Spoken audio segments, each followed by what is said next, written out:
Assalamualaikum warahmatullahi taala wabarakatuh. Salam bahagia, selamat malam, salam pertemuan dengan teman-teman yang berkesempatan bersama dengan saya. Apa khabar saudara As? Itu juga saudara Syah Ibrahim. Terima kasih setiap kali bila saya bersiaran bersama dengan saya, saudara Syah Ibrahim. Begitu juga saudara Zamari LC, Puan Nuraini Adnan, saudara Zamiri TJ, saudara Yeni. Begitu juga saudara Abdullah 1947. Saudara Maksud daripada Bukit Mentajam, terima kasih hadir. Saudara Muhammad Zal, saudara Azali, saudara Ahmad Mab, saudara Raja Kamal, Raja Bazian. Apa khabarku? Moga sihat saudara. Dah balik ke ini Sungai Petani ke belum? Saudara Jebat Pembela dari Kulim hadir, terima kasih. Saudara Jalal Ali, salam satu Malaysia. Saudara Abdul Aziz, saudara Siti Rafiah dari Teluk Intan, Perak. Saudara Hani Abdullah, waalaikumsalam. Saudara Muhammad Kapli, salam. Madani, saudara Isu Awang dari Tanah Merah, Kelantan. Joka Karim, Madam K. Itu juga Hamzah Abdullah, saudara Wan Syahrudin. Saudara Muhammad Asridir dari Kuantan, Pahang. Zek Peri-Peri, saudara Abdul Rahman dari Johor Bahru. Zek Peri-Peri dari Johor, saudara Sayulan. Saudara Abu Nem, saudara Hashim Atan. Apa khabar sahabat? Moga sihat. Saudara Azmi Omar dari Mindef. Saudara Jeffrey Dim dari Teluk Intan. Apa khabar saudara? Saudara Atuk Datuk 66. Tidak mungkin suka orang yang menyebarkan fitnah. Betul saudara. Puan Hajah Comel-Comel, saudara Hamid daripada Kuantan, Pahang. Saudara Abdul Hamid. Saudara Muhammad Firuz, saudara Wari, saudara Yusof, Puan Azizah Arazaina. Begitu juga saudara Bakar Ahmad, saudara Abu Nem, saudara Nik. Rapatkan saf, kata Abu Nem. Saudara Muhammad Rafi Ahmad. Salam Madani. Salam, selamat memberi pencerahan. Terima kasih. Saudara Muhammad Remy, Muhammad Siddiq. Begitu juga Saudara Kamarul Azhari, Rusini Koringot dari Sarawak. Apa khabar orang sana? Saya Alhamdulillah. Fazilah Abdul. Salam perpaduan. Saudara Muhammad Harmi, apa khabar Mi? Moga sihat ya. Saudara Abu Hassan Mat Tuha dari Kuala Pilah, Negeri Sembilan. And then, selamat malam dari Johor Bahru. Raja Kamal, Raja Baizan, dia kata sekarang ni masih lagi jaga cucu. Dari Richard Bakri, orang sayang cucu, begitulah keadaannya. Ya, saudara Yusof Awang dari Tanah Merah, saudara Pak Chu, salam dari Langkap, Perak. Saudara Mutalib Meknun, Ibjah, salam Madani, katanya. Saudara Azari Tok Kaya, Ahmad Top, Puan Syarifah Hapipah. Begitu juga saudara Yahya Baya, saudara Tok Misai Desaru, saudara Azhar Ismail, saudara Rosli Misyah. Apa khabar sahabat? Moga anda semua sihat walafiat, doa saya. Dan Wan M. Bakri, Rosmini dari Pontian. Saudara Akbar Tajuddin. Begitu juga Bahri Ismail, saudara Zamari, Abdullah, saudara Puan Nur Maria. Salam untuk semua pelayar. Rubidin, apa khabar Bi? Moga sihat bersama pasangannya. Saudara Adnan Ahmad, saudara Rosli Misyah, saudara Muhammad Azizi, saudara Mat, salam Madani katanya. Saudara Puan Putri pun ada, saudara Azrin, Zulkifli Zul, salam perpaduan dari Sabah. Raja Kamal Raja Bazan, dia kata semoga sekeluarga semua sihat walafiat. Alhamdulillah. Jaka Linglung dari Pulau Pinang. Saudara, begitu juga saudara Ismail Ibrahim, Abdul Aziz Abdul Rahman dari Tanjung Karang. Saudara, saya selalunya 3 minit ataupun 4 minit saya menyantuni anda. Selepas itu, saya yang mana tak sempat saya santuni, saya mohon maaf, akan saya santuni usai pencerahan nanti. Dan rasanya rindu juga saudara sebab tak menyantuni anda. Kerana 2 malam, malam semalam dengan malam kemarin, saya menjadi tamu. Saya menjadi tamu kepada di channel NRR Channel bersama dengan adik saya, Rafi Orang Kecil ataupun saya panggil Eman JR. Banyak juga kita berbicara tentang postmortem cara kita. Itu ada dalam NR Channel. Dan semalam saya bersama dengan Datuk Abdullah Sani dalam Sembang Hangit. Wow. Saudara Raja Syairizat, apa khabar? Saudara Aftam, saudara Cik Long. Begitu juga saudara Mat, saudara Muhammad Fadil, Mat Saleh. Semalam saya panah juga bicaranya. Jadi saya mohon maaf kepada saudara kerana tidak berkesempatan untuk menyantuni anda selama 2 malam. Ada kerinduan di hati. Jadi malam ini saya dapatlah menyantuni anda. Saudara Mat Sepana Jaya, saudara Cik Kamaria, saudara Abu Harun dari Dungun, saudara Muhammad Razi, saudara Awi bin Yah, Cik Nen dari Alustap, saudara Cik Long, Ana Zek.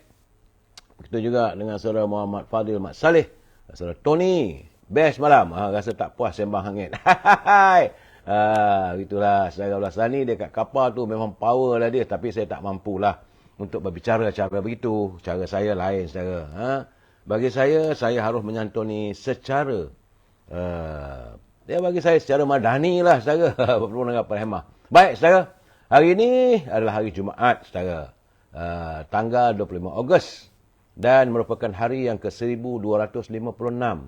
Virus tersebut masih ada lagi saudara. Sebab itu saya minta anda pastikan menjaga kebersihan diri kita, keluarga kita saudara.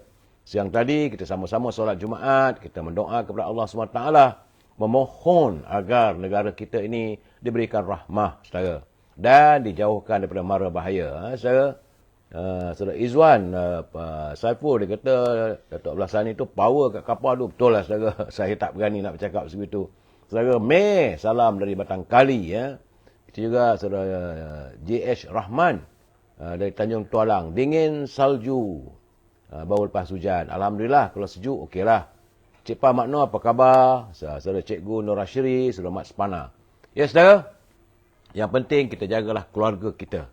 Kita harus menyantuni keluarga kita, jaga keselamatan keluarga kita, jaga kebersihan keluarga kita. Ya, saudara Hafiz Azhara. Saudara, kita masuk segmen lama tak berniaga, tak boleh juga. E-commerce, saudara. Izinkan saya dalam 2-3 minit ini untuk mewawarkan produk-produk yang ada di halaman saya ini. Jadi kalau teman-teman mempunyai produk, jangan malu-malu untuk saya membolehkan mewawarkan produk anda. Hubungi Al-Azhar di talian 011 330-41241 saudara. Al-Azhar dia terus masih lagi memasarkan setangi al-bakurnya. Iaitu macam kemian untuk mewangikan serumah. Ya, saudara Mimak Ice Kitchen. Dan juga minyak wangi yang dibawa daripada tanah Arab. Dia dihasilkan daripada pati kayu gaharu. Kalau anda tak dapat menghubungi Al-Azhar, boleh hubung Siti Farehah di talian 017-711-4300. Siti Farehah, jangan lupa dendeng manis Siti Farehah, saudara. Dan untuk teman-teman, Siti Farehah juga ada simpulan kasih Cik Siti. Sedap, saudara. Dia macam juga popia sira Lady Maria. Mengasyikkan bila kita makan. Kalau teman-teman yang tinggal di Lembah Kelang, mahu buah-buahan terus dihantar ke rumah anda, boleh hubungi Syauki di talian 012-357-5703. Kiwi, cherry, anggur, saudara. Buah-buahannya yang terbaik lah saudara. Dan harga lebih murah daripada harga pasar. Dan terus dihantar ke rumah anda. Siti Farehah tadi jangan lupa saudara di talian 017-711-4300. Dan akhirnya saudara adalah makanan kegemaran saya, popiah sira Lady Maria. Rangup, pedas, manis dan mengasyikkan. Boleh hubungi saudara Nizam di talian 019-435-1203. Terima kasih saudara kerana mengizinkan saya untuk mewawarkan dalam segmen e-commerce. Saat ini sekarang kita masuk dalam segmen naluri kehidupan. Ingat saudara, ini adalah panduan saudara, tak lebih daripada itu. Dia bukan merupakan daripada seorang da'i ataupun seorang ustaz. Saya tak ada tauliah, tapi bila saya baca tulisan teman-teman, elok untuk perkongsian kita bersama saudara. Kerana sebenarnya saudara, dalam segmen naluri kehidupan ini kita harus sedar saudara. Orang beriman sebenarnya saudara dilarang untuk berprasangka buruk pada orang lain. Kerana ia akan mendorong perbuatan menuduh tanpa bukti yang menjadi dosa besar. Macam fitnah juga saudara. Ya? Kerana Rasulullah SAW bersabda, jauhilah prasangka buruk. Kerana prasangka buruk adalah ucapan yang paling dusta. Janganlah kalian mendiamkan diri. Jangan suka mencari isu-isu. Saling merasa dengki, saling membelakangi, saling membenci. Tapi jadilah kalian hamba Allah yang bersaudara. Ini hadis riwayat Al-Bukhari, saudara. Dan Islam juga menuntut agar kita tidak mendiamkan diri kita jika berlaku kemungkaran di hadapan kita dengan cara mencegah ataupun menasihat mengikut kemampuan kita, saudara. Muslim dilarang mencari-cari kelemahan orang lain. Apatah lagi jika kelemahan itu ditulis dan ditularkan dalam media sosial sehingga boleh mengaibkan pribadi seseorang. Setiap daripada kita dilarang saling merasa dengki dan membenci. Raikanlah perbezaan dengan saling bermaaf-maafan, saudara. Jadi, sebab itu saya mengatakan setiap Muslim dituntut agar berusaha untuk menjaga persaudaraan sesama Muslim. Sebagaimana kewajipan solat, menjaga persaudaraan juga wajib dengan menjauhi sebarang prasangka buruk dan jangan sesekali kita menedahkan aib orang. Ingat saudara, ini adalah naluri kehidupan. Kita mana yang sempat saya santun saudara. Kalau yang baik itu jadikanlah sebagai tauladan kita saudara. Kita masuk segmen mutiara kata saudara. Ini kiriman teman-teman. Kata teman saya, seandainya, dengar baik saudara, seandainya masa dapat diundur kembali, banyak perkara yang ingin kita perbetulkan. Kalau kita mampu mengundurkan masa, banyak perkara yang ingin kita betulkan. Setiap manusia pernah melakukan kesilapan dalam kehidupannya. Memang saudara, manusia bukan bersifat maksum. Namun, sebaik-baik orang yang bersalah ialah kembali mensucikan diri dengan melakukan bertaubat dan memohon keampunan daripada Allah Subhanahu Wa Taala. Kalau sama manusia, apa salahnya kita saling bermaaf-maafan, saudara. Ya, sebab itu kata, seandainya kita mampu mengundurkan masa semalam, kemarin dan sebagainya, tentulah saudara, banyak perkara yang ingin kita perbetulkan. Ingat saudara, ini dalam segmen Mutiara Kata. Terima kasih pada teman yang mengantar Mutiara Kata, begitu berarti bagi saya. Apa pula kata Pak Nazir? Lama, dah 2 hari tak dengar pantun Pak Nazir. Ada kerinduan di hati saya, saudara. Pak Nazir petang tadi dia mengantar pantunnya. Pantun ini 2 hari lepas. Jadi saya simpan dulu yang terbaru ini. Ini yang dihantar oleh Pak Nazir 2 hari lepas. Sebab dia pun tak tahu bahawa saya bersiaran menjadi tetamu orang. Saya tak naklah gunakan segmen untuk berpantun dan sebagainya, saudara. Ya, tapi dalam bila segmen kita sama-sama saya menyantuni pantun Pak Nazir. Minta maaf Pak Nazir. Tapi bagaimanapun saya ucapkan terima kasih kepada Pak Nazir kerana tidak henti-henti mengantar kiriman pantun untuk perkongsian kita bersama dalam karya mindanya. Kata Pak Nazir, miladna di warung Pak Ehsan, dibeli Irfan selepas bermain. Sekaya mana hidupnya insan, mati di kafan selembar kain. Jadi Pak Nazir memberi keinsafan pada kita, saudara. Kaya macam mana pun kita, saudara, akhirnya apabila sampai waktunya kita meninggalkan dunia yang fana ini, saudara, hanyalah selembar kain yang menjadi kafan.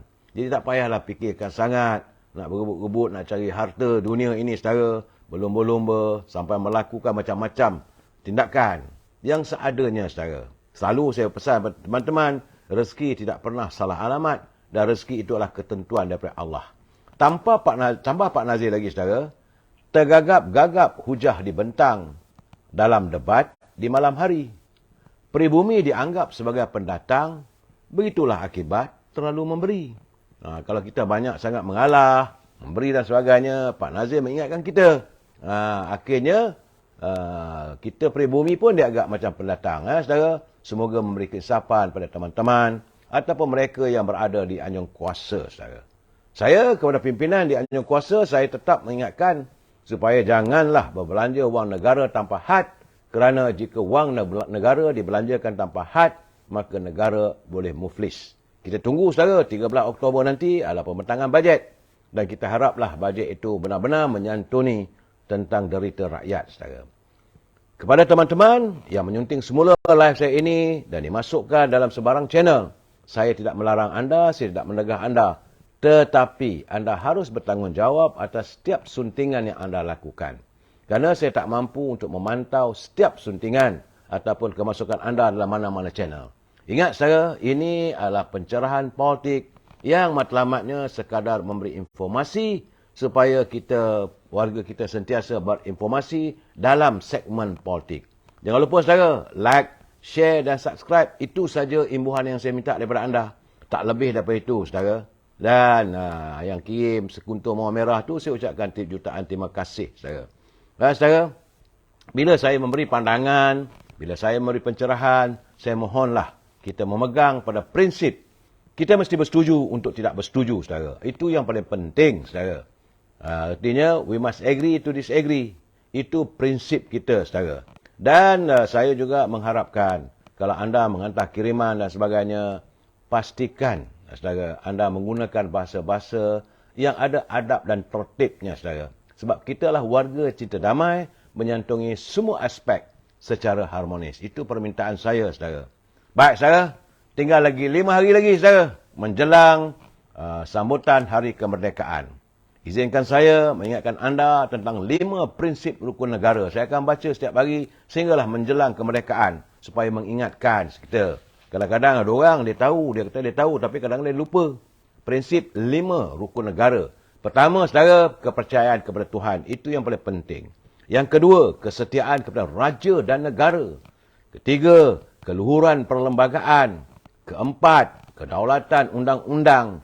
Dan kelima, kesopanan dan kesusilaan. Inilah 5 prinsip rukun negara yang perlu kita hayati dan perlu kita amalkan dalam kehidupan kita sehari-harian sebagai warga cinta damai, saudara. Warga yang merdeka. Saudara, berita pertama, bagaimana Suruhanjaya Pilihan Raya telah pun menetapkan bahawa hari pengundian bagi pilihan raya kecil Dewan Undangan Negeri Dun Pelangai. Ini akibat daripada kematian Allahyarham Datuk Johari yang meninggal dunia dalam kemalangan tragedi pesawat terbang. Beliau merupakan Esko Kerajaan Negeri Pahang. Dan sekarang ini pilihan raya kecil Dun Pelangai ditetapkan pada 7 Oktober. Saya ingat sekarang ni Ogos, September, Oktober, saudara. Menurut pengurusi Suruhanjaya Pilihan Raya, Tan Sri Abdul Ghani Saleh, beliau memaklumkan bahawa tarikh penamaan calon adalah pada 23 September. Sementara undi awal ditetapkan pada 3 Oktober. Dan pengundian sepenuhnya pada 7 Oktober. 6 hari sebelum bajet dibentangkan. Secara kursi Dun Pelangai diisahkan kosong susulan kematian penyandangnya Datuk Seri Johari Harun yang terlibat dalam nahas pesawat di lebuh raya Gatri di Bandar Elmina di Shah Alam pada 17 Ogos lalu. Beliau merupakan seorang Esko Kerajaan Tempatan, Perumahan Alam Sekitar dan Teknologi Hijau. Beliau dipilih sebagai ahli Dewan Undangan Negeri Pelangai selepas memenangi kursi terbabit pada pilihan raya umum ke-15 yang lalu. Beliau bersaing 4 penjuru waktu itu, saudara, dan memperoleh 7,308 undi dengan majoriti 4,048 undi, menewaskan calon dari Perikatan Nasional Kasim Samad, calon daripada Pakatan Harapan waktu itu Saudara Ahmad Wafiuddin Samsuri, dan calon dari Parti Pejuang Tanah Air itu Isa Ahmad. Saudara, jadi lepas dari Johor, kita bergerak pula ke Pelangai. Tak berhentilah nampak gayanya dengan politik. Ya, saudara. Bagaimanapun saya menerima berita daripada Sabah semalam lagi benda ni. Sebab orang bercerita macam-macam. Kononnya langkah 5, langkah 6, langkah 7. Tah berapa langkah lagi saya tak tahu. Dan ada juga mengatakan melibatkan seorang ahli parlimen daripada Pertatan, iaitu Datuk Syamli Yahya. Dan beliau kemarin telah pun menafikan kabar angin bahawa kursi parlimen itu akan dikosongkan olehnya. Kursi tersebut dimenangi di bawah payung Barisan Nasional. Dan sebab itu katanya masih kekal milik Barisan Nasional, biarpun keahlian beliau dalam UMNO telah digantung selama 6 tahun bermula 6 Mac lalu. Dia katanya itu semua kabar angin. Jangan terlampau fokus. Itulah katanya, kita fokus kepada kerja.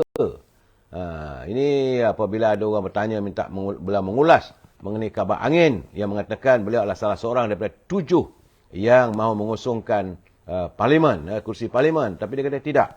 Dia lebih berminat untuk menjaga rakyat, untuk melaksanakan tugas dan tanggungjawabnya. Beliau juga adalah saudara Dr. Syamli adalah ahli Dewan Undangan Negeri Adun Tanjung Keramat. Setakat ini katanya tiada sebarang arahan dikeluarkan daripada pimpinan UMNO negeri. Selaku timbalan Ketua Menteri yang juga Menteri Kerja Raya, katanya beliau ingin memberi tumpuan kepada usaha untuk menyelesaikan masalah air dan juga jalan raya di Sabah. Benar, saudara? Sebagaimana yang sering kali saya sebutkan, yang saya lontarkan dalam pencerahan saya, Sabah masih lagi mengalami masalah untuk mendapatkan bekalan air mentah. Ini keadaannya sebab tu banyak tong-tong biru. Kita bercakap soal di Kelantan, Sabah juga tak terkecuali. Mana rakyatnya tidak mendapatkan bekalan air yang terawat, saudara. Memanglah macam di Kelantan tu, kata air teh tarik. Tetapi di Sabah, mereka bergantung dengan kehidupan air hujan. Sebab itu, menurut Datuk Syamli, dia kata, dia selaku Menteri Kerja Raya, beliau akan berusaha untuk menyelesaikan masalah bekalan air dan jalan raya di Sabah. Bagaimanapun saudara, menurut pengurusi Perhubungan UMNO Sabah, Datuk Seri Bong Mokhtar, beliau juga turut menafikan dakwaan yang menyatakan salah satu dari 7 kursi parlimen BN yang dikabarkan akan dikosongkan itu dari Sabah katanya. Itu semua sekadar kaman angin bah. Kabar angin bah katanya. Tiada kepastian dalam soal demikian. Ya, saudara, malahan 4 hari dulu, saudara, Presiden UMNO mengingatkan ahli-ahli parlimen bahawa mandat dan watikah yang diberi sebagai ahli parlimen adalah mereka mewakili parti, bukan untuk diri sendiri. Saudara, dan jangan lupa kalau mereka keluar daripada parti, mana nak cari 100 juta. Itu adalah perjanjian antara setiap calon dulu. Sebelum mereka bertanding dalam parlimen, dia kena bayar 100 juta. Itu keadaannya. Baik, saudara. Itu keadaan tentang langkah 7, langkah 6, langkah 5 dan sebagainya. Ini berhubung tentang kehadiran, saudara. Saudara Jalani, itu ahli Dewan Undangan Negeri di Melaka. Beliau telah hadir di majlis pelancaran calon daripada Perikatan Nasional. Jadi, menurut Datuk Seri Hamidi, sebagai Presiden, dia kata dia sedar, dia maklum tentang adanya ahli Dewan Undangan Negeri Melaka daripada UMNO yang didakwa menghadiri Majlis Perikatan Nasional pada hari Rabu lepas. 2 hari lepas lah, saudara. Jadi, kata Datuk Zahid, beliau akan mengenapasi semua, saya akan terima laporan itu dan kita akan lakukan sesuatu. Jadi bagi saya mudah saja. Tak payah tunggu apa-apa lagi. Kalau mereka sudah pun menentang parti kita, pecat je lah. Nak buat macam mana? Tak boleh disimpan lama-lama. Lagi lama disimpan, maka akan menjadi duri dalam daging, gunting dalam lipatan, saudara. Itu menurut beliau semalam lah, saudara. Dan pada kemarin, media melaporkan bahawa adun rembia, itu adun rembia Datuk Muhammad Jalani Khamis. Maka dengan sendirinya, bila dia hadir pada parti lain, dengan sendirinya gugurlah keahliannya. Inilah akibat, memang saudara, inilah yang dialami oleh UMNO. Tak sunyi-sunyi dengan hadirnya. Saudara Zizah Jane, terima kasih Sekutu Mawar Merah, saudara. Beginilah keadaannya, saudara. Tak sunyi-sunyi UMNO ini dengan hadirnya orang yang mengkhianati parti. Sebab tu saya katakan, saudara, mereka bukan orang UMNO. Mereka adalah ahli parti yang meletakkan kepentingan, bukan soal perjuangan, saudara. Sebab itu sekarang ini, saya amat berterima kasih dan menyanjung selembut-lembutnya Ketua Pergerakan Wanita UMNO Malaysia, iaitu Datuk Norani Ahmad.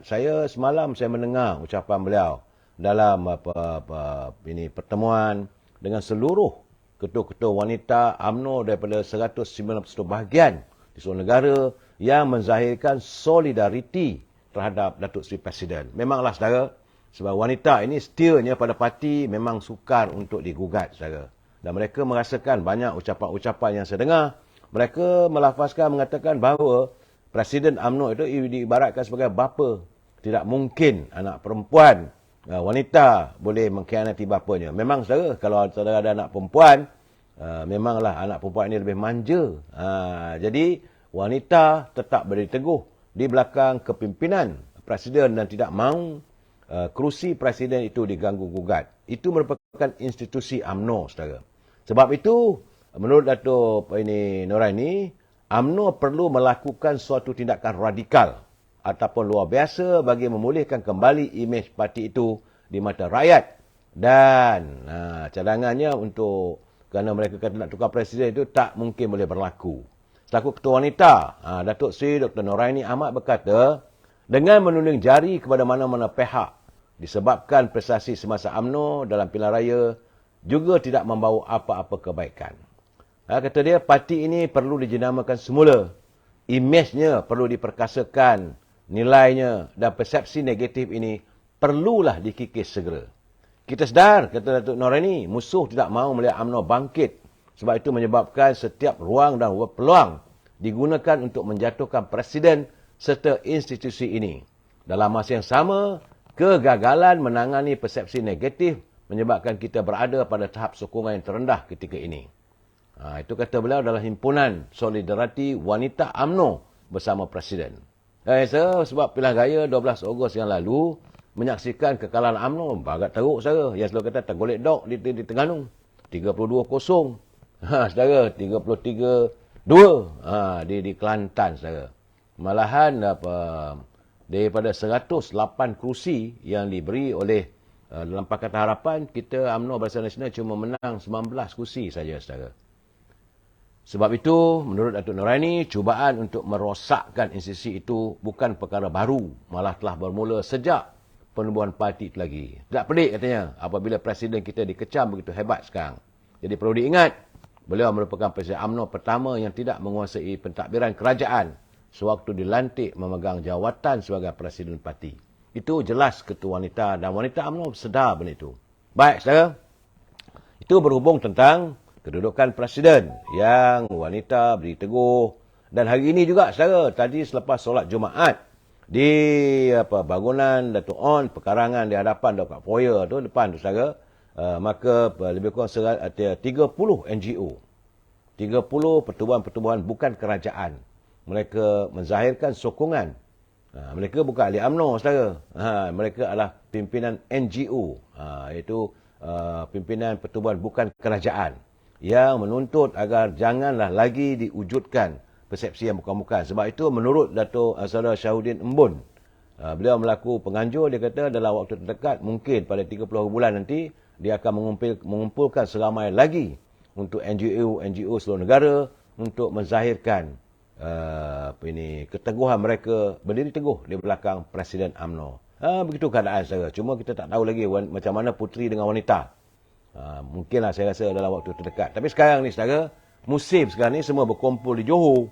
Jadi bila di Johor tu, saudara, tentulah dalam keadaan sekarang ni banyak kegiatan yang ada di sekitar Kota Raya Kuala Lumpur tergendala. Sebab besok, saudara, besok penamaan calon yang pergi ke Johor Bahru, yang pergi ke Muar, saudara.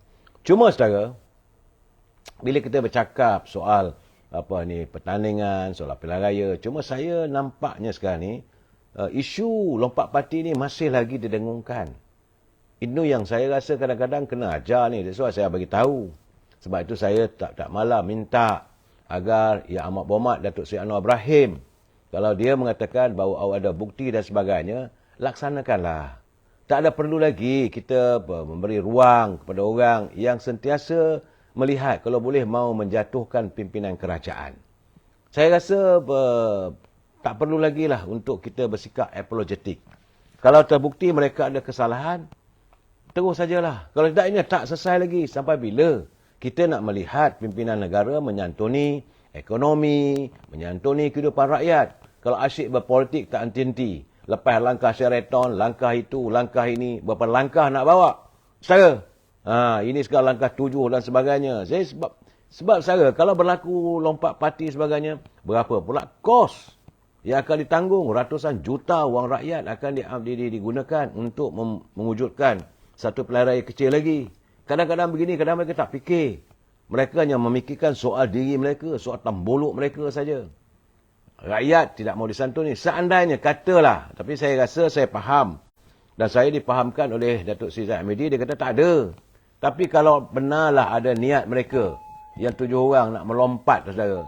Jadi, lompatan itu akan mengakibatkan negara berbelanja ratusan juta untuk pengendalian pilihan raya. Lihat sajalah apa berlaku sekarang ni. Dalam keadaan kerana kemalangan, berlaku kematian, saudara. Dan tentulah ini melibatkan wang negara. Saudara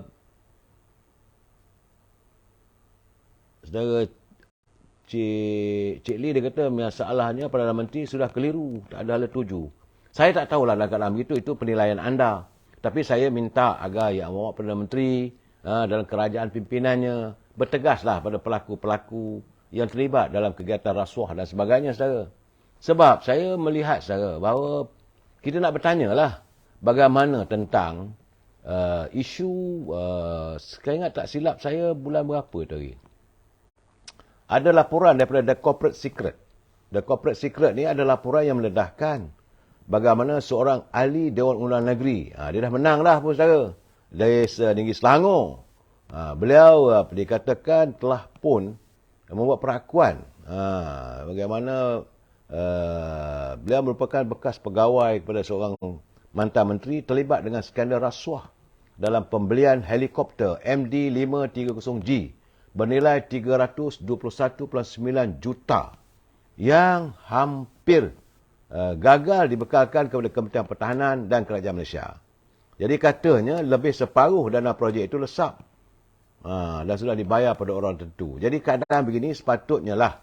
Maka apa jadi? Jadi saya haraplah agak SPRM selain nak buru menantu Tasimuddin Adlan Barhan, jadi kena buka balik file-file. Dibuka semula saja file-file mereka yang terlibat dalam penyalahgunaan kuasa, dalam keterlibatan dengan rasuah. Sebab jelas saja kalau mengikut daripada laporan daripada The Corporate Secret, jumlahnya bukan sedikit. Saya tak boleh sebut nama orang tu saja, tapi adalah pada saya. Itu keadaannya. Dia bekas pegawai dan sekarang dah jadi wakil rakyat. Kita tak kisahlah kau jadi wakil rakyat pun, kalau tak betul kena bawa ke depan lah. Sebab itu hari ini heboh satu Melaya saudara. Akhirnya semalam banyak orang berteka-teki. Tapi jelas hari ini dia mengaku bahawa Lembaga Hasil Dalam Negeri telah pun membeku akaun Ketua Pembangkang dan juga keluarganya, itu Datuk Hamzah Zainuddin. Sebab dia buat perakuan, bolehlah saya jelaskan. Tidak kita boleh cakap bahawa pimpinan pembangkang jelas saya. Tapi bila dah mengaku bahawa benar, dia kata Lembaga Hasil Dalam Negeri telah pun mengambil tindakan membekukan akaun bank miliknya dan ahli keluarganya. Saudara, ini disahkan oleh beliau sendiri. Dan sekarang ni bila dia mengatakan bahawa itu adalah tindakan zalim, saya bila disebutkan tindakan zalim, saya senyum saudara. Inilah orang kata kadang-kadang kifarat. Apa yang berlaku ini sekejap saudara, ada orang nak datang ke saya tak tahu. Aduhai. Sekejap saudara. Sekejap.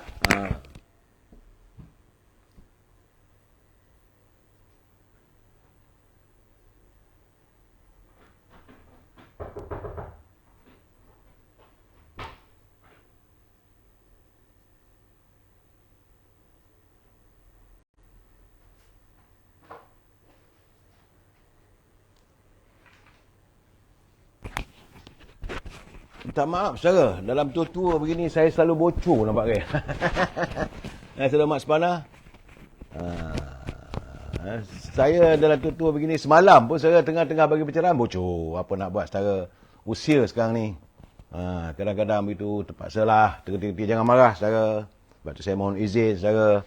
Dan kembali balik cerita tentang bagaimana Hamzah mengatakan bahawa ini tindakan zalim kerajaan hari ini kerana membekukan akaun beliau dan keluarganya. Saya ingin mengulangi saudara. Satu ketika saya masih ingat lagi.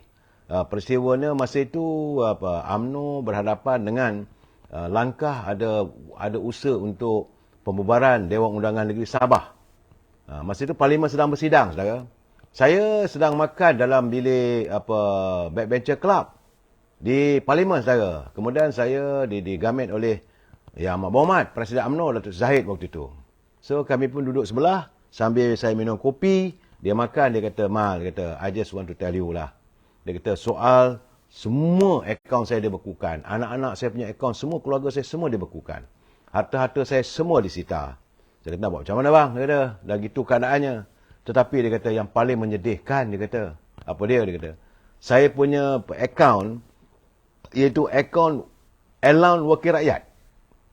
Akaun sebagai ahli parlimen, itu pun dibekukan. Sampai tak ada duit langsung nak berbelanja katanya. Jadi itu pernah dialami oleh Presiden UMNO. Jadi kalau Hamzah menjerit begitu begini, saya nak, itulah keadaannya. Pada masa kena orang lain, kamu bertepuk tangan. Kalau kena diri sendiri, kamu kata zalim. Dan malahan akaun UMNO dibekukan. Huyup habis. Jadi dalam keadaan begini, saya rasalah tak payahlah mengatakan kerajaan zalim dan sebagainya. Bila ada kes, inilah akibatnya saudara.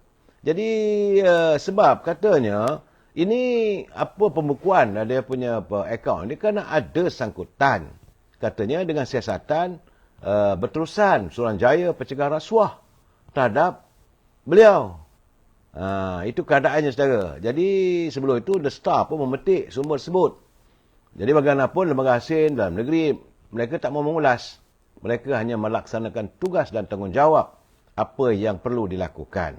Saudara, jadi bagi saya lah bukan sesuatu yang mengejutkan. Sebab itu saya berpesan pada teman-teman, yang berada di anjung kuasa, yang berada di luar kuasa, yang memegang jawatan, berhati-hati. Jangan kamu menjebakkan diri anda dalam korupsi.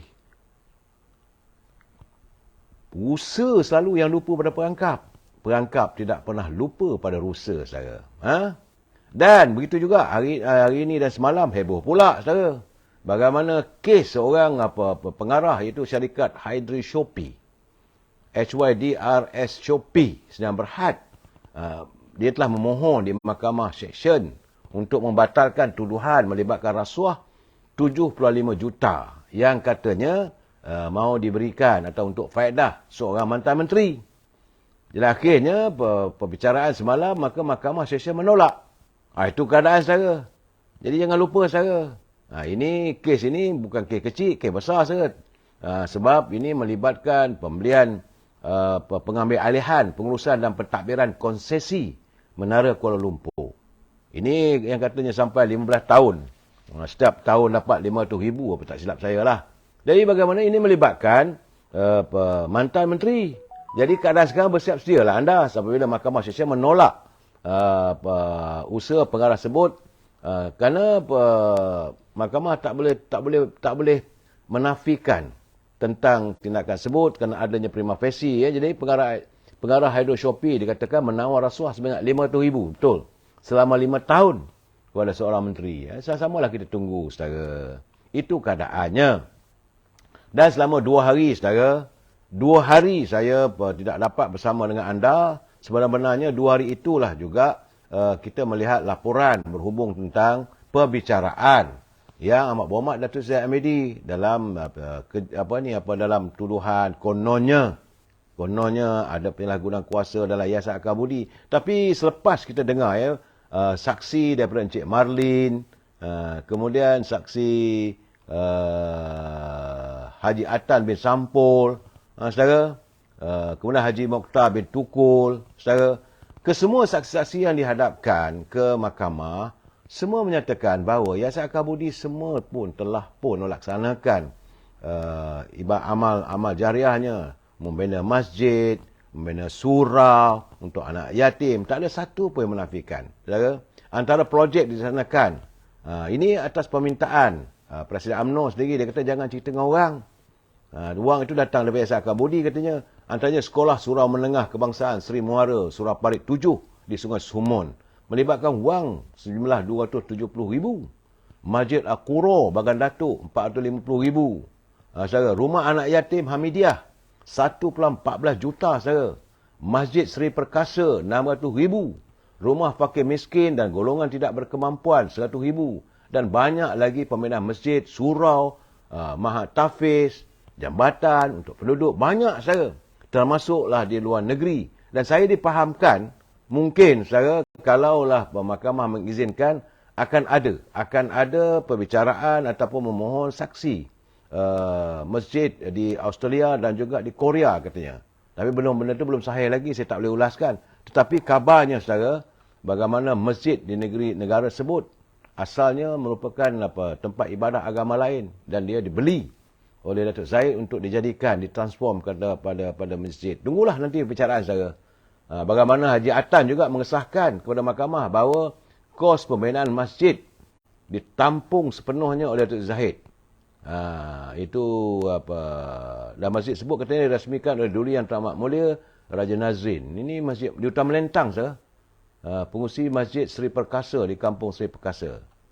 Saudara Mokhtar Tukul memberitahu bahawa kos pembinaan dan penambahbaikan surau dibayarkan sepenuhnya. Itu surau An-Nur di Parit 25. Parit 25 Darat Bagan Datuk. Itu keadaan, saudara. Jadi saya melihat bahawa usaha-usaha ataupun mereka menuduh penyelewengan Yayasan Akal Budi ini, saya kata, mana duit datang daripada dana yang disediakan sendiri oleh Datuk Zahid. Bukan ambil daripada duit kerajaan. Tapi bagaimanapun, saudara, saya difahamkan perbicaraan akan disambung pada 4 September. Sama-samalah kita tunggu. Jangan kita nak tuduh. Sebab saya katakan, saudara, jangan kita menuduh. Dan apa yang akan berlaku dengan beberapa orang pimpinan, iaitu mantan-mantan menteri juga yang akan diseret ke mahkamah. Saya dapat Dapatan saya ada 4-5 orang. Semua saya tak boleh sebut lah. Sebab benda ini masih lagi dalam siasatan dan kita tunggulah pengumuman 151 daripada Suruhanjaya Pencegah Rasuah. Cuma saya nak harapkan, saya amat berharap agar SPRM di bawah pentadbiran Datuk Seri Anwar Ibrahim, he must walk the talk lah. Walk the talk. Bila cakap, mesti di kota. Itu saja saya. Lebih tak ada. Sebab itu sekarang, banyak orang bertanya dan ini tidak lepas lagi. Memang itu sebenarnya nawaitunya. Kenapa mereka mau menumbangkan Presiden UMNO? Matlamat lain tak ada saya. Mereka yang nak menumbangkan Presiden UMNO tu bukan orang warga UMNO. Orang di luar yang sedang siasat.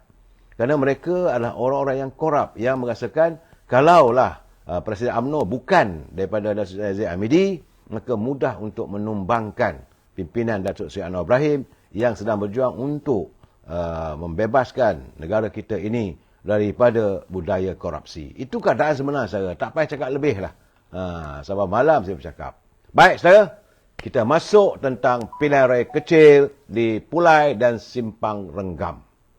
Saudara, 2 tempat ini, satu untuk kursi parlimen dan satu lagi untuk Dewan Undangan Negeri. Tapi saya difahamkan sebanyak 22 borang penamaan calon. Bagi pilihan raya kecil, Parlimen Pulai dan Dewan Undangan Negeri Dun Simpang Jeram sudah dijual setakat kemarin, saudara. Jadi menurut Pejabat Pilihan Raya Negeri Johor, maklumkan kesemua borang berkenaan dibeli oleh Parti Amanah, Parti PAS, Perikatan Nasional dan calon bebas. Jadi kalau 3, 6 tapi 22 tu mana mungkin ada banyak bebas tu, mungkin saya. Jadi selaku Susur Suruhanjaya Pilihan Raya, Datuk Indra Ikmaruddin Ishak, dia belum maklumkan bahawa hari penamaan calon ditetapkan besok, saudara. Ada teman-teman tanya tak pergi ke? Saya kata biar dululah. Sebab ya memanglah calon yang bertanding adalah dua-dua untuk Parlimen Pulai dan Parlimen Simpang Jeram. Dewan Negeri Simpang Jeram itu dipersetujui calon daripada Parti Amanah. Dan besok penamaan calon akan bermula jam 9 pagi. Jadi tapi 22 borang yang telah pun diambil, saudara. Sebab itu beliau mengingatkan agar setiap calon, pihak Suruhanjaya Pilihan Raya mengingatkan setiap calon hanya dibenarkan diiringi oleh seorang pencadang dan seorang penyokong. Terserah ramai-ramai. Tapi datang untuk mengiringi bolehlah. Saya begitu, sudah beberapa kali penamaan calon saya hadir dan saya melihat bagaimana kawalan yang dilakukan oleh pasukan keselamatan memang terbaik, saudara. Diasingkan penyokong daripada parti pimpinan kerajaan dengan parti pembangkang, diasingkan agak jauh dan hanya calon saja dibenarkan masuk ke pusat penamaan calon. Yang lain berdirilah. Saya rasa itu tindakan yang terbaiklah pihak polis dan mungkin besok itu jugalah SOP-nya akan dilakukan. Pada teman-teman, kali ini janganlah kita maki hamon. Cukup-cukuplah, saudara. Bagaimanapun, hari ini Perdana Menteri, Timbalan Perdana Menteri, kebanyakan menteri-menteri berada di Johor. Rupanya Johor adalah Johor Kementerian Kewangan sedang mengadakan kaji selidik dan perbincangan berhubung tentang bajet yang akan dibentangkan pada 13 Oktober nanti. Kerana 2 hari lepas di Melaka, pegawai Kementerian Kewangan bertemu dengan pimpinan kerajaan negeri untuk melihat, menyemak semula tuntutan peringkat negeri Melaka. Dan hari ini diadakan untuk negeri Johor. Dan Perdana Menteri selaku Menteri Kewangan dia sendiri hadir sebab Johor negeri besar dan merupakan antara penyumbang pada KDNK yang terbesar bagi negara kita selain daripada Selangor dan Pulau Pinang.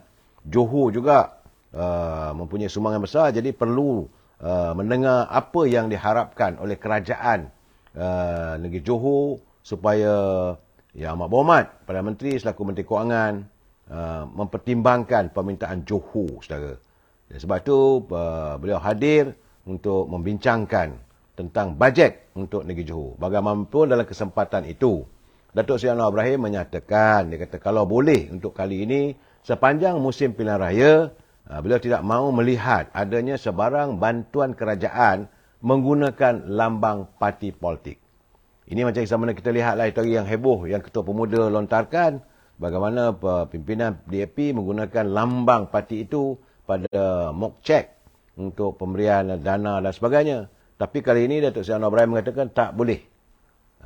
Dan memang itu dilaranglah. Apa-apa saja bantuan daripada kerajaan, tak bolehlah nak gunakan lambang parti. Saudara Hafiz dia ni, dia kata orang yang nak menumbangkan UMNO adalah orang yang takut kena siasat. Itu memang benar, saudara. Itu memang benar. Tidak dapat dinafikan kerana mereka sedang disiasat sekarang. Tapi berbalik pada apa yang berlaku di Pilihan Raya Pulai dan juga di Simpang Jeram, Perdana Menteri mengarahkan setiap bantuan yang mahu dihulurkan tidak boleh menggunakan lambang parti. Maksudnya kita lah misalnya, saudara, untuk buat jambatan dan sebagainya, kerajaan negeri Johor lah atau kerajaan persekutuan, bukanlah lambang parti. Etika kempen dan juga penyaluran bantuan kerajaan telah pun dipastikan dan telah pun dibincangkan dengan Menteri Besar Johor, iaitu Datuk Onn Hafiz. Saudara, tapi beliau pastikan supaya jangan ada pelanggaran. Sebab itu kata Datuk Anwar Ibrahim, kita kena hormat peraturan yang ditetapkan oleh SPR. Jadi perkara ini berbangkit, saudara. Memang banyak kali berlaku dan beliau mengharapkan semua itu tidak boleh dilakukan. Saudara, itu keadaannya. Jadi kita gelanggang besok akan terbuka.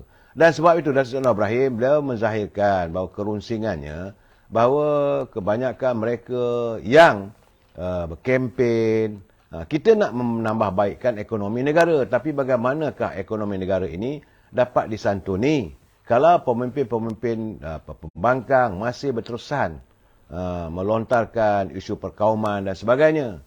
Jadi saya dalam keadaan begitu macam mana? Kita nak menyantuni ekonomi, tapi digunakan isu rasi, isu agama dan sebagainya. Ini adalah merupakan antara jaluran-jaluran yang boleh menggugat usaha murni kerajaan untuk menyantuni. Kemudian mulalah tuduh pula kerajaan Datuk Seri Anwar Ibrahim ni tidak berjaya lah.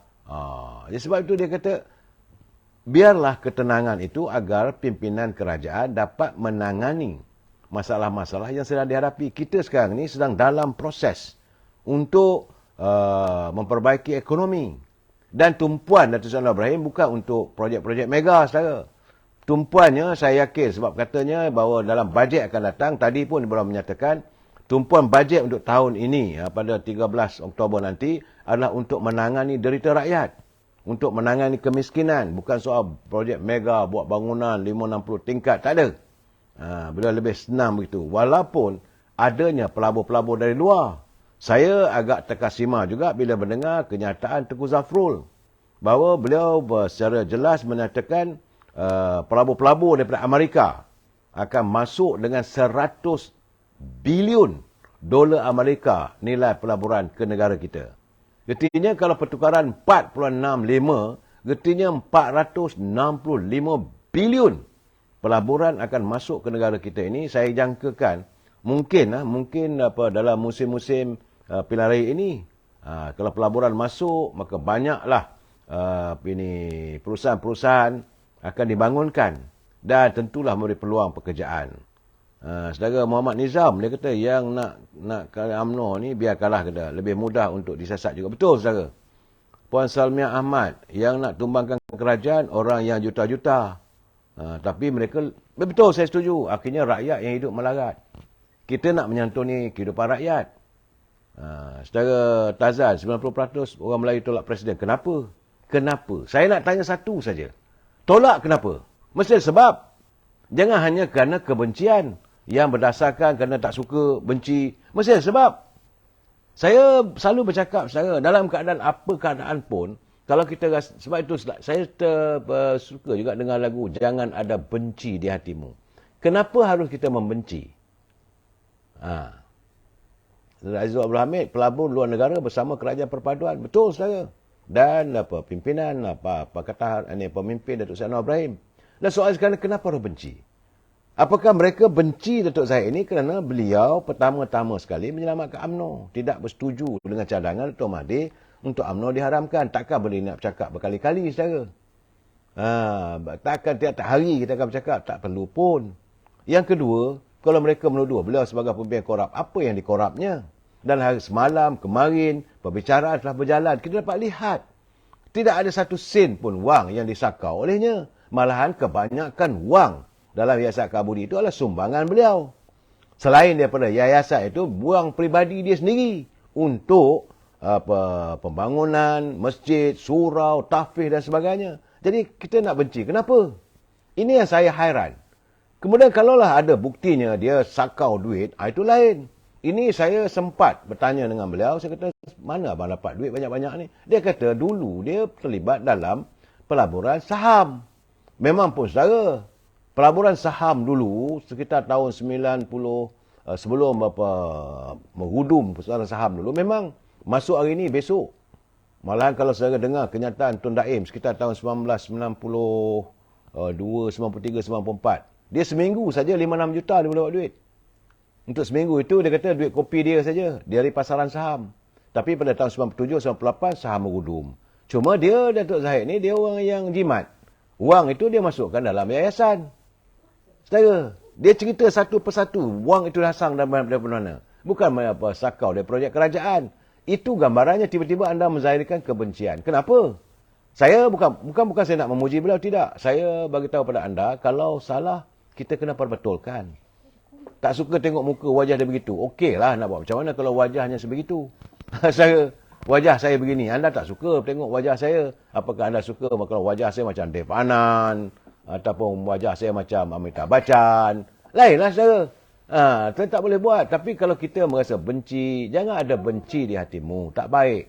Selalu saya pesan pada anda, kalau kita suka pada orang tu, jangan suka lebih-lebih. Kalau kita benci dengan orang tu, jangan benci lebih-lebih. Kalau kita suka lebih-lebih, satu ketika mungkin kita benci. Kalau kita benci, mungkin kita ada sayang. Itu keadaannya. Saudara Mizi, Milo dia pergilah. Dia suruh saya pergi jumpa dengan geng lompat parti. Bagi nasihat sebagai orang lama. Letih dah bercakap, saudara. Sebab orang yang melompat-lompat parti ni, mereka meletakkan kepentingan diri. Orang macam ni bagi saya tak perlu nak bernasihat. Kalau ada masa, kita lanyak aja saudara. Yang orang yang sesuai bercakap ni, macam saudara Abdullah Sani. Biar dia balonnya betul-betul. Saudara Mizi, tak payah nak jumpa dah. Orang macam ni, kalau hatinya sudah hitam, hati dah berkarat, tak boleh nak buat apa, saudara. Itulah ketetapannya. Selagi mereka tidak dapat mengembangkan jawatan Perdana Menteri, selagi itulah mereka akan menyemai kebencian. Dan kebencian itu tentulah diarahkan kepada Datuk Zahid. Kerana beliau adalah sebagai Presiden UMNO. Kalau Presiden UMNO ini jatuh, maka jatuhlah parti UMNO. Tercapailah cita-cita mereka. Ini dapat kita lihat daripada dulu lagi, saudara. Daripada zaman Tun Razak, daripada zaman Tun Hussein On, malahan zaman Tun Mahathir pun, saudara. Setiap pemimpin UMNO akan cuba diwujudkan kebencian. Zaman Pak Lah, orang yang Mr. Clean Man. Jangan lupa, saudara, yang menang 198 kursi parlimen pada tahun 2004. Kali pertama. Dan bila dia menang besar, dia benci juga. Saudara, orang benci dia, orang perkesanan sedang. Betul lah, saudara, orang yang di sebelah sana. Kemudian, tak lama mana, Pak Lah pula dituduh. Pak Lah ni Perdana Menteri yang kuat, suka kuat tidur. Kerajaan 3 beranak. Dan macam-macam lah tuduhan. Akhirnya, merosot. Bukan kalah pun, saudara. Masa Pak Lah jadi Perdana Menteri, kita tak kalah. UMNO Barisan Nasional tak kalah. Cuma tidak hilang hilang penguasaan 2/3. Pak Lah kena berhenti. Orang yang suka suruh berhenti ni, Tan Sri Muhyiddin lah. Dari Singapura bercakap. Tok Sri Barah Badawi mesti bertanggungjawab atas hilangnya penguasaan 2/3 kerajaan Barisan Nasional. Dia kena berhenti. Jangan lupa, saudara. Maka Pak Lah pun berhenti. Bila Pak Lah berhenti, naik pula Datuk Zahid Hamidi. Datuk Seri Najib. Bagai nak rak. 2 penggal berturut-turut. Akhirnya, daripada susut lagi, dan sampailah ke peringkat, jatuhlah kerajaan Barisan Nasional. Masa itu, semua tuntut Datuk Seri Najib supaya berhenti. Berhenti daripada jawatan itu kerana mesti bertanggungjawab. Datuk Najib pun okeylah. Berhenti. Bila Datuk Zahid Hamidi mengambil alih sebagai pemangku, waktu itulah dia dilambai oleh Dr. Mahathir. Minta supaya dibubarkan UMNO. Masalahnya Zahid Hamidi ini dia melawan. Itu cerita dia.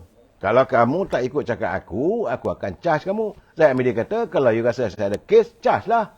Saya akan fight. Tapi untuk mengizinkan UMNO dibubarkan, Dia tidak akan lakukan. Dan ini bukan anda tak tahu. Semua dilihat dalam media sosial bersepah kenyataan Dr. Mahathir yang mengaku bahawa memang dia minta Zaid Hamidi membubarkan UMNO. Saudara, jangan lupa itu, saudara. Jadi bila keadaan itu tak dapat, maka dijadikan macam-macam alasan. Kata sakau, 87 berapa tuduhan, saudara. Yang bukan-bukan. Bagaimanapun, kes yang di Shah Alam itu selesai dah. 42 kursi ni. Sekarang dia menghadapi lagi. Tengah fight. Tengah lagi pembicaraan. Apa ada masalahnya? Tunggulah, saudara. Ini keadaan, saudara. Dan yang paling mereka marah, kerana Datuk Seri Zahid tidak bersetuju dengan kerajaan pintu belakang. Iaitu dalam bawah kerajaan pimpinan Tan Sri Muhyiddin. Selepas langkah Sheraton, apabila kita merasakan dia naik. Ingatkan dia terima kasih daripada UMNO. Tidak. Malahan UMNO diperlekehkan. Kali pertama tu okeylah. Mula-mula tahun pertama tu okey. Dengar sikit cakap sarana Datuk Najib. Lepas tu langsung tak ada. Malahan UMNO mau dibubarkan, saudara. Itu yang berlaku. Saudara, sebab itu mereka marah. Jadi yang ketiganya, apabila Datuk Seri Zahid minta supaya Datuk Seri Sabri segerakan pilihan raya. Sebab kita dah tak tahan dah keadaan itu. Akhirnya terbukti lagi lama kita tangguh pilihan raya, maka merudum habis. Hari ini, yang mereka paling marah sekali itu kerana selepas mereka tidak bersetuju. Macam semalam saya dah beritahu, mereka tidak bersetuju untuk membentuk kerajaan perpaduan antara Perikatan Nasional dengan Pakatan Harapan. Masa itu UMNO tak ada, saudara. Tak ada peranan. Tiap-tiap UMNO Barisan Nasional 30 kursi. Tak ada pun. Jangan Datuk Zahid mengatakan kita akan redha lah jadi pembangkang. Tetapi apabila gagal mencapai kata sepakat, apabila Tan Sri Muhyiddin tidak mahu untuk pembentukan kerajaan perpaduan, UG government, dengar saudara dia punya kenyataan. Balik daripada istana, dia kata betul pagi tadi saya telah pun ditetapkan menghadap pergi istana. Dan tuanku minta supaya ditubuhkan UG government ataupun kerajaan perpaduan. Tapi dia kata saya menolak. Itu kenyataan dia. Waktu dia buat kenyataan itu sebelah dia ada apa Haji ada. Dan dalam keadaan begitu apakah nak dijadikan negara kita dalam keadaan limbo, dalam keadaan tak menentu. Maka perlunya campur tangan UMNO. Perlunya UMNO ini disantuni bersama untuk pembentukan. Kebetulan saudara. Itu Tuhan nak tunjuklah. Kebetulan 82 kursi yang dimenangi oleh Pakatan Harapan dan UMNO Barisan Nasional 30. Dapatlah 112 yang selalu saya katakan. Cina kata ngam-ngam sui. Cukup-cukup aja untuk membentuk kerajaan.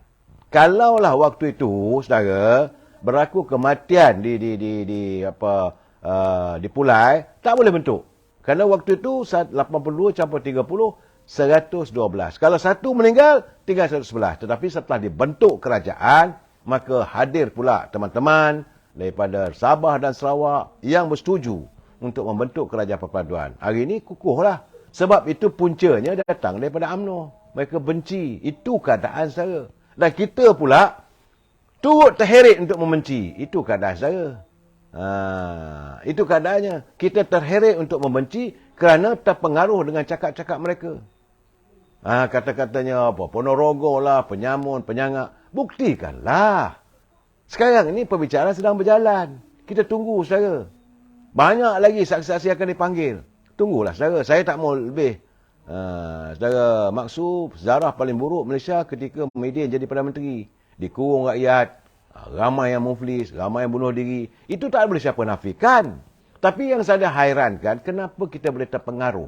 Kenapa kita boleh percaya dengan dakwah-dakwah mereka? Dan lebih teruk lagi, saudara, apabila waktu pilihan raya, ni dah datang ni, yang berlaku, kerana kali ini yang pilihan raya di Pulai dan juga di Simpang Jeram ini, yang bertanding tentulah calon daripada Amanah. Isu agama lagi akan ditunggang. Pasti akan ada lagi isunya, undi calon parti ini masuk syurga. Saya kadang-kadang saya geleng kepala. Bila mereka mengatakan undi parti ini masuk syurga, tak undi parti ini masuk neraka, sebenarnya siapa pegang kunci syurga dan neraka ni? Sebegitulah mereka mempermainkan, mempersendakan agama. Dan hariannya, saudara, orang boleh percaya. Ini saya kata, semalam saya bercakap dengan Datuk Abdullah Sani, saya kata, I cannot brain, saudara. I really cannot brain. Boleh percaya isu-isu benda begitu. Saudara Waklan, apa khabar, saudara? Jual agama demi kepentingan politik. Sebab itu, saudara, saya pun tak, kita ni konon-kononnya ingat sirah Rasulullah SAW. ingat hadis Nabi, baca hadis Nabi. Mengikut pembacaan saya, mengikut pengetahuan saya, baginda Nabi Muhammad SAW pernah berpesan. Ada sirahnya dalam hadis saya yang saya pernah baca. Baginda mengatakan akan sampai waktunya satu ketika nanti umat selepasku. Ketika kita lah ni selepas baginda Rasulullah dah tak ada.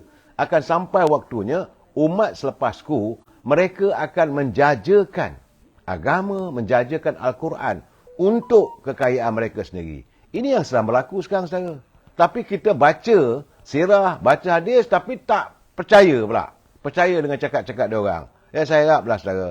Kalau inilah saudara Muhammad Rajab, dia kata mereka lemah iman. Saya nak tuduh begitu, saya tak beranilah, saudara. Tapi saudara Ion Skyrock ni, kepala otak kau kata tak takut apa, tak takut apa benda. Saya tak tahulah, saudara. Bila saya cakap benda, orang marah. Bila kita cakap yang benar, orang marah. Sebenar-benar selalu saya katakan, saudara, yang pahit itu ubat, saudara.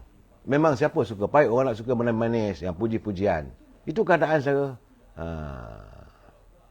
Saya haraplah pilihan raya di Pulai, saya kalau ada rezeki nanti mungkinlah saya akan bertandang ke Pulai dan juga Simpang Jeram. Saya ingat lepas sambutan kemerdekaan lah. Sebab saya kemerdekaan ini saya akan pergi ke Terengganu. Sebab ada teman mengajak saya hadir situ untuk saya mungkin nak baca puisi ke, mungkin berceramah ke, sempena kemerdekaan, saudara. Jadi untuk itu, saudara, saya harap anda tenang-tenangkan fikiran. Besok teman-teman di Johor Bahru bolehlah pergi ke Dewan Jubli, saudara, Johor Bahru untuk mengiringi. Tak kisahlah anda nak sokong siapa pun, terpulang pada anda. Saudara, tapi besok adalah sejarah tercipta lagi di Johor Bahru. Adanya pilihan raya kecil untuk Parlimen Pulai dan juga Dewan Undangan Negeri Simpang Jeram. Sama-sama kita tengok apa yang akan dilontarkan oleh setiap wakil ataupun ahli-ahli parti yang bertanding. Jumpa lagi besok, saudara. Wabillahi taufiq hidayah. Assalamualaikum warahmatullahi taala wabarakatuh. Selamat malam, selamat beristirahat. Terima kasih.